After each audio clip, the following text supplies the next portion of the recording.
आखिर क्यों सैयारा फिल्म इतनी ज्यादा हाइप में है? यूट्यूब से लेके इंस्टाग्राम तक सब सैयारा फिल्म के वीडियो से भरे हुए हैं। आखिर क्यों लोग इस फिल्म को देखकर रो रहे हैं? क्या है फिल्म की स्टोरी लाइन और क्या ये फिल्म वाकई आशिकी 2 जैसी इमोशनल है? सो हेलो दोस्तों, फैक्ट विला में आप सभी का वेलकम है। आज मैं फिर से हाजिर हूँ एक इमोशनल जर्नी के साथ। आज हम रिव्यू करेंगे फिल्म सैयारा का, जिसको सुनकर आप भी सैयारा देखने के लिए मजबूर हो जाएंगे। आखिर क्या है फिल्म की स्टोरी जो सबको रुला रही है? क्रिश एक स्मॉल टाउन पैशनेट म्यूजिशियन जो इंडस्ट्री में सर्वाइव करना चाहता है। उसकी ख्वाहिश है कि हजारों लोगों की भीड़ उसकी आवाज सुनकर उसके लिए तालियां बजाए। अपनी बीट्स में लॉस्ट लेकिन एंगर इश्यूज और इमोशनल बैगेज से डील कर रहा है। वानी एक इंट्रोवर्टेड राइटर लिरिसिस्ट जिसका दिल सिर्फ टूटा नहीं है बल्कि चकनाचूर हो गया है। वो सफर कर रही है हार्ट ब्रेक ट्रॉमा से। क्रिश को वानी की डायरी मिलती है जिसमें वानी के लिखे कुछ सॉन्ग्स के लिरिक्स होते हैं। क्रिश उन्हें अपने म्यूजिक में यूज करता है और वो वायरल हो जाते हैं। फिर दोनों एक म्यूजिक कोलैबोरेशन के लिए मिलते हैं जिसकी वजह से दोनों का इमोशनल बॉन्ड बनता है और दोनों एक दूसरे के करीब आ जाते हैं। क्रिश वानी के इमोशनल डेप्थ से जुड़ता है और वानी उसके म्यूजिक से कंफर्ट फील करती है। लाइक फिल्म का first half gentle healing and mutual understanding से भरा हुआ है। वानी क्रिश के लिए रोशनी बन जाती है जो क्रिश की बीट्स में रंग भरती है। फिल्म के फर्स्ट हाफ में सब कुछ परफेक्ट लगता है। उनका सॉन्ग सैयारा ब्लॉकबस्टर हो जाता है, लेकिन फिर वानी छोटी छोटी बातें भूलने लगती है। पहले क्रिश को लगता है ये बस स्ट्रेस की वजह से है, लेकिन आहिस्ता आहिस्ता वानी names, locations and even dance steps भी भूलने लगती है।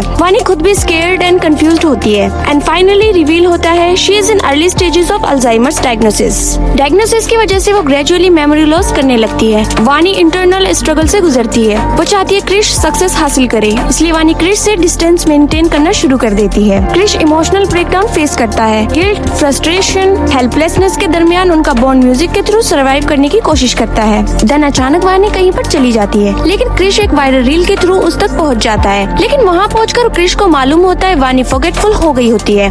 वानी पास्ट का सब कुछ भूल जाती है। देन क्रिश वानी को सब कुछ याद दिलाने के लिए पुरानी मेमोरीज रिक्रिएट करता है, जिसमें वो वानी के लिए एक स्पेशल मेमोरी जर्नल बनाता है जिसमें उनकी यादें लिखी होती हैं। क्रिश वानी को वो सब कुछ कराता है जिससे उसको खुशी मिलती है, लाइक डांस, म्यूजिक, उसका फेवरेट फूड। फिल्म का climax quiet and emotional wait carry करता है। ग्रैंड जेस्चर्स नहीं बल्कि साइलेंट सैक्रिफाइस और इमोशनल अकाउंटेबिलिटी। क्रिश एक्सेप्ट करता है कि वानी उसका सैयारा है, यानी चमकता हुआ सितारा। तो ये थी फिल्म की स्टोरी। अब मैं आपको बताऊंगी सैयारा फिल्म के कुछ ऐसे फैक्ट्स जिनके बारे में बहुत कम लोग जानते हैं। सैयारा फिल्म इतनी स्पेशल क्यों है? एक्चुअली फिल्म के सॉन्ग्स जो ब्लॉकबस्टर हो रहे हैं वो एक्चुअली रैंडमली प्लेस्ड नहीं है। लाइक सैयारा, बर्बाद, धुन और हमसफर फिल्म की इमोशनल स्टोरी को इनहेंस करते हैं। जैसे सैयारा सॉन्ग फिल्म में तब आता है जब क्रिश और वानी की बॉन्डिंग पीक पर होती है। बर्बाद सॉन्ग तब आता है जब वानी अपनी कंडीशन के बारे में क्रिश को सच बताती है। धुन क्रिश के इंटरनल स्ट्रगल को दिखाता है। और इतना ही नहीं, ये फिल्म ओरिजिनल भी नहीं है। Actually Sitara is loosely inspired by the Korean film a moment to remember. Film के कुछ सीन स्पेशली क्लाइमेक्स वाला ब्रेकडाउन फर्स्ट टेक में ही शूट हुआ है क्योंकि डायरेक्टर मोहित सर को रॉनेस काफी नेचुरल लगी। फिल्म की लीड अनीत ने अपने रोल के लिए neurologist and Alzheimer support group से कंसल्ट किया था। Like Vaani forgetting Krish names but remembering a song. ये सब रियल लाइफ अल्जाइमर्स केसेस से इंस्पायर्ड हैं। कुछ dialogue specially hospital scene writer ने अपने पर्सनल एक्सपीरियंस से लिखे हैं। लाइक मुझे भूलने का हक है लेकिन तुम्हें मुझे याद रखना होगा। ये डायलॉग एक्चुअली एक अल्जाइमर पेशेंट की वाइफ ने रियल लाइफ में बोला था। तो फैंस सैयारा फिल्म देखने के लिए टोटली वर्थ ही है। I mean no grand drama, only inner emotional reflect. Debut actors की केमिस्ट्री लाजवाब है। जेनजीज के लिए Bollywood vibe with modern sadness and piece.